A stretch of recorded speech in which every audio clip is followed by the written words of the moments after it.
Selamat pagi Sobat Investor, bagaimana kabar portofolio Anda seusai perdagangan kemarin? Semoga cuan dan tetap berhati-hati atas segala kemungkinan yang akan terjadi. Sobat Investor, indeks harga saham gabungan atau IHSG pada perdagangan Senin 1 September 2025 kemarin mengalami penurunan.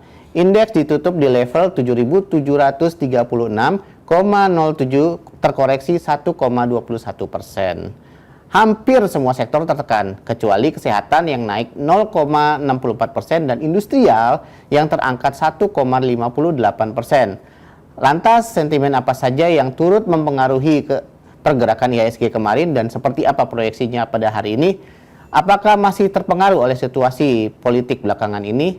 Untuk mengetahuinya, kita sudah tersambung langsung dengan Michael Leo, salah satu market enthusiast termuka di dunia saham tanah air. Selamat pagi, Ko Michael. Apa kabarnya hari ini?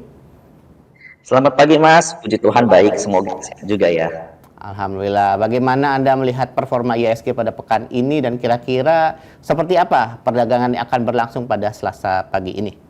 Silakan. Oke, pertama-tama saya mau mengucapkan semoga kita semua dalam keadaan sehat dan negeri ini juga pulih segera dari kondisi yang ada. Nah, surprisingly, IHSG pada pekan ini ditutup di angka 1,1 sekian persen ya, dan itu cukup kuat dibandingkan dengan closing yang terjadi di hari Jumat. Karena kita lihat sendiri IHSG pada intraday sempat mengalami koreksi hingga angka 7.547. Kemudian closing di 7.736 yang ini mengindikasikan bahwa ini sudah merupakan areal bottom. Seperti itu. Artinya masih ada potensi lagi untuk mengalami kenaikan atau tetap agak terkoreksi lagi pada pekan hari ini, Mas? Oke, secara teknikal, pergerakan seperti ini dinamakan dengan bullish, pergerakan seperti ini dinamakan dengan bullish engulfing, alias menutup penuh candle, dan ini mengindikasikan akan adanya penguatan di hari esoknya, alias hari Selasa besok. Artinya kemungkinan akan menguat lagi pada hari ini ya, mudah-mudahan kita akan menguat. Tapi kalau berdasarkan analisis dari Mas Iyo sendiri, IHSG pada Selasa ini akan seperti apa, Mas, pergerakannya? Ya, sebenarnya sulit untuk memprediksi harga IHSG hari per hari. Tapi kalau saya melihat IHSG itu berpotensi untuk rebound kuat dari angka 7.480. Sementara untuk resisten IHSG sendiri berada di 7.800 hingga 7.840. Sehingga setiap IHSG mendekati angka 7.600 akan ada potensi pantulan, akan ada potensi technical rebound yang cukup tinggi upside targetnya. Sehingga saya melihat bahwa di sisa minggu ini ada potensi IHSG bergerak. Kalau koreksi itu bergeraknya terbatas, kecondongan itu menguat. Oke, berarti masih pada pagi ini IHSG akan berpotensi kembali menguat seperti pada hari Kamis dan Jumat kemarin ya. Tapi alhamdulillah, untung kemarin Jumat walaupun terkoreksi, tapi masih secara fundamental kita masih kuat para sobat investor. Nah, kalau setelah kita IHSG, kita bicara IHSG, kita kembali ke sektor. Kira-kira sektor yang potensial untuk dipantau pada pagi hari ini, kira-kira apa aja, Mas? Jika kita melihat dalam jangka waktu pendek, maka sektor yang paling berpotensi itu adalah sektor yang paling less impact terhadap kondisi yang ada di negeri kita, yaitu yang pasti jauh daripada kondisi saham yang berhubungan dengan kondisi ekonomi. Maka dari itu sektor yang menjadi unggulan saya adalah komoditas. Salah satunya adalah komoditas emas. Kita melihat angka gold sendiri sempat menyentuh angka 3.600 USD per troy. Kemudian kita lihat hari ini salah satu net buy foreign kemarin di hari Senin paling kuat itu ada di BRMS dan Antam. Dan kemudian kita juga lihat di sektor lain, ini bukan sektor, sorry sebelumnya. Ini ada seperti mungkin suatu klasifikasi di mana yang bergerak menguat itu adalah saham-saham konglo, karena mereka rata-rata berada di sektor energi. Artinya saham-saham energi yang dikuasai konglo ini bakal punya potensial ya, ada potensi untuk naik kembali untuk mempengaruhi IHSG pada pagi ini.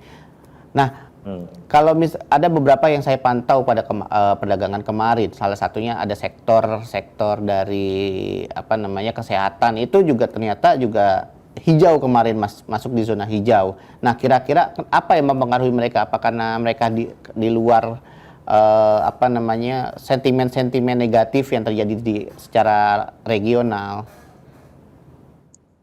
Nah, jika kita melihat sektor kesehatan itu memang sedang berada dalam PE yang cukup murah. Penguatan dari sektor IDX Health itu juga sempat menyentuh angka 1.750 dan ini mengindikasikan salah satu proyeksi dari investor bahwa sektor ini tuh akan pulih ke depan. Artinya akan kembali lagi seperti waktu kita zaman pandemi kemarin ya Mas ya. Betul. Mudah-mudahan apa yang terjadi tidak mempengaruhi lagi kebijakan ISG dan ISG bisa tetap naik. Kemudian kita bicara dari sektor, kita bicara soal saham lebih sempit lagi. Nah, kira-kira saham-saham yang berpotensi untuk dipantau oleh sobat-sobat investor, kira-kira apa aja Mas yang menarik Mas? Saat ini salah satu yang menjadi pantauan utama saya itu adalah dari saham komoditas terutama di emas. Kita lihat per hari ini net foreign buy untuk Antam itu merupakan salah satu yang terbesar. Dan jika kita tracking back selama 1 tahun ini, net foreign buy Antam itu sudah berada di angka 1,5 triliun ke atas. Secara teknikal sendiri, Antam itu memiliki resisten di angka 3.270. Hari ini angka itu berhasil disentuh. Jika Antam melewati 3.270, maka selanjutnya Antam akan memiliki target kenaikan hingga 3.600, 3.800, bahkan hingga 4.000. Perlu diketahui juga bahwa Antam saat ini berpotensi masuk ke dalam bursa luar atau indeks MSCI dan FTSE jika dia berhasil berada di angka 3.400 ke atas selama observation period. Dan ini memungkinkan di momen rebalancing terakhir tahun ini, yaitu di bulan November. Tapi kalau misalkan kita lihat saham Mas kan nggak cuma Antam ya, ada MDKA, ada juga HRTA. Nah, kalau misalkan di antara dua itu bagaimana Mas dari pandangan Mas Tio sendiri? Jadi memang saham-saham emas saat ini memiliki posisi teknikal dan akumulasi yang baik. Salah satunya adalah BRMS. BRMS sendiri secara weekly memiliki pola cup and handle yang cukup besar, di mana tantangan utama untuk BRMS adalah melewati angka 500 hingga 550. Sayangnya, sampai saat ini, memang BRMS belum mampu melewati angka itu. Jika angka itu tertembus, maka target kenaikan dari BRMS adalah di atas 600.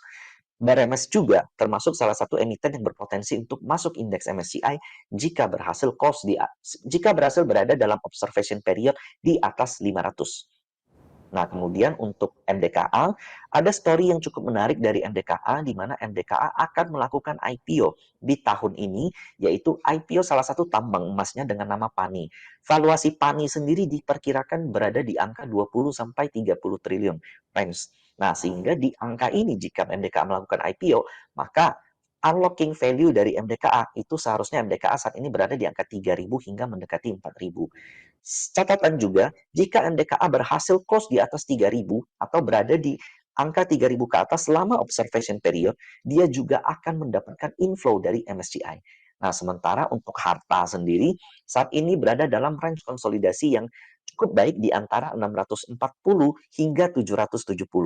Jika harta mampu close di atas 770, target kenaikan harta adalah 880 hingga 900. Artinya teman Sekian. sobat-sobat investor, saham-saham yang emiten yang terkait dengan emas ini masih cukup menarik untuk dipantau.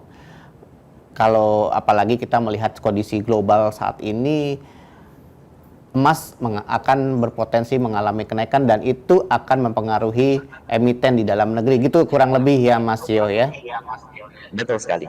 Baik, terima kasih banyak Mas Yo atas informasi dan insight yang diberikan dari Mas Yo pada hari ini. Semoga apa informasi yang diberikan oleh Mas Yo sendiri bisa menjadi rujukan bagi sobat investor sebelum memulai perdagangan pada hari ini. Semoga bisa memberikan keuntungan dan cuan yang cukup baik untuk sobat investor. Tapi patut diingat sobat investor bahwa pembelian dan penjualan saham yang dilakukan oleh sobat investor itu adalah keputusan dari sobat investor sendiri. Untuk itu maka dari hari ini telah berakhir Sticker Talk. Semoga besok hari ini kita bisa meraih IHSG bisa lebih membaik daripada hari kemarin. Baik Sobat Investor, selamat pagi dan sampai jumpa di esok hari.